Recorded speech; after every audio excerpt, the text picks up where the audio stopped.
ನದಿಯ ತೀರದಲ್ಲಿ ಇವತ್ತು ಎತ್ತುಗಳನ್ನು ಬಳಸಿಕೊಂಡು ಅಕ್ರಮವಾಗಿ ಮರಳು ದಂಧೆ ಮಾಡ್ತಾ ಇದಾರ. ಇದು ಎಷ್ಟರ ಮಟ್ಟಿಗೆ ಸರಿ? ಇವತ್ತು ಕಳೆದ ಬಾರಿ ಎತ್ತುಗಳನ್ನ ಉಪಯೋಗಿಸಿಕೊಂಡು ಮರಳನ್ನ ಏರಕ್ಕೆ ಹೋದಾಗೆ 4 ಎತ್ತುಗಳು ಸತ್ತು. ಮೂಕ ಪ್ರಾಣಿಗಳನ್ನ ಬಳಸಿಕೊಳ್ಳದೆ ಇವತ್ತು ಅವರು ಏನ್ ಬೇಕಾದ್ರೂ ಅಕ್ರಮ ದಂಧೆ ಮಾಡ್ಕೊಳ್ಳಿ, ಆದ್ರೆ ಪ್ರಾಣಿಗಳನ್ನ ಬಳಸಿಕೊಂಡು ಅಕ್ರಮ ದಂಧೆ ಮಾಡ್ತಾ ಇದಾರಲ್ಲ, ಅದನ್ನ ನಾವು ವಿರೋಧಿಸ್ತಾ ಇದ್ದೀವಿ. ಇವತ್ತು ಬಸವಣ್ಣ ಇವತ್ತು ದೇಶಕ್ಕಾಗಿ ಅನ್ನ ಹಾಕುವಂತಹ ಒಂದು ಪ್ರಾಣಿಗಳನ್ನ ನಾವು ಇವತ್ತು ಅಕ್ರಮವಾಗಿ ಬಳಸ್ಕೊಂತ ಇರೋದು ಇದು ದುರದೃಷ್ಟಕ ಸಂಗತಿ.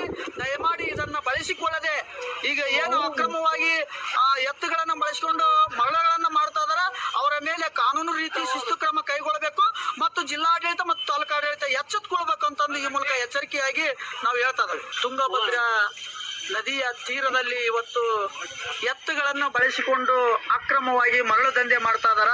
ಇದು ಎಷ್ಟರ ಮಟ್ಟಿಗೆ ಸರಿ? ಇವತ್ತು ಕಳೆದ ಬಾರಿ ಎತ್ತುಗಳನ್ನ ಉಪಯೋಗಿಸಿಕೊಂಡು ಮರಳನ್ನ ಏರಕ್ಕೆ ಹೋದಾಗೆ 4 ಎತ್ತುಗಳು ಸತ್ತು. ಮೂಕ ಪ್ರಾಣಿಗಳನ್ನ ಬಳಸಿಕೊಳ್ಳದೆ ಇವತ್ತು ಅವರು ಏನ್ ಬೇಕಾದ್ರೂ ಅಕ್ರಮ ದಂಧೆ ಮಾಡ್ಕೊಳ್ಳಿ, ಆದ್ರೆ ಪ್ರಾಣಿಗಳನ್ನ ಬಳಸಿಕೊಂಡು ಅಕ್ರಮ ದಂಧೆ ಮಾಡ್ತಾ ಇದಾರಲ್ಲ, ಅದನ್ನ ನಾವು ವಿರೋಧಿಸ್ತಾ ಇದ್ದೀವಿ.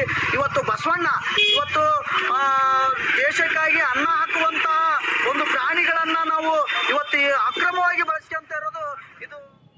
ಈ ಬಗ್ಗೆ ಹೆಚ್ಚಿನ ಮಾಹಿತಿ ಕೊಡ್ತಾರೆ ನಮ್ಮ ಪ್ರತಿನಿಧಿ ರಮೇಶ್ ದೂರವಾಣಿ ಸಂಪರ್ಕದಲ್ಲಿ.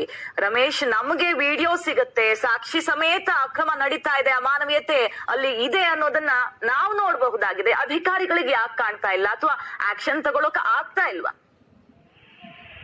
ಖಂಡಿತ ಸೌಖ್ಯ. ಈ ಒಂದು ಅಮಾನವೀಯ ಒಂದು ಪ್ರಕರಣ ನಡೆದಿರುವಂತದ್ದು ಹಾವೇರಿ ಜಿಲ್ಲೆಯ ರಾಣೆಬೆನ್ನೂರು ತಾಲೂಕಿನಲ್ಲಿರುವಂತಹ 10 ಹಳ್ಳಿಗಳಲ್ಲಿ ಈ ಒಂದು ಪ್ರಕರಣ ನಡೆದಿರುವಂತದ್ದು.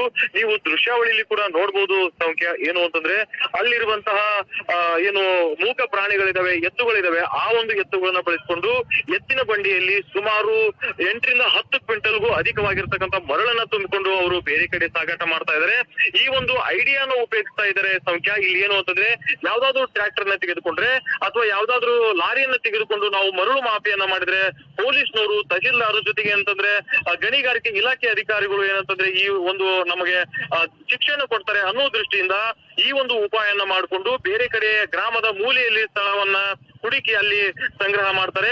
ಅಲ್ಲಿಂದ ಏನಂತಂದ್ರೆ ಮರಳನ್ನ ಬೇರೆ ಕಡೆ ಸ್ಥಳಾಂತರ ಮಾಡಿ ಒಂದು ಲಾರಿಗೆ ಅಂತಂದ್ರೆ 25 ರಿಂದ 30 ಸಾವಿರವರೆಗೂ ಏನಂತಂದ್ರೆ ಅವರು ಹಣವನ್ನ ಲಪ್ಟಾಯಿಸಿರುವಂತದ್ದು. ಸೊ ಇದಕ್ಕೆ ಈಗಾಗಲೇ ಅಂತಾರೆ ವ್ಯಾಪಕವಾಗಿರ್ತಕ್ಕಂತ ವಿರೋಧ ವ್ಯಕ್ತವಾಗಿದೆ.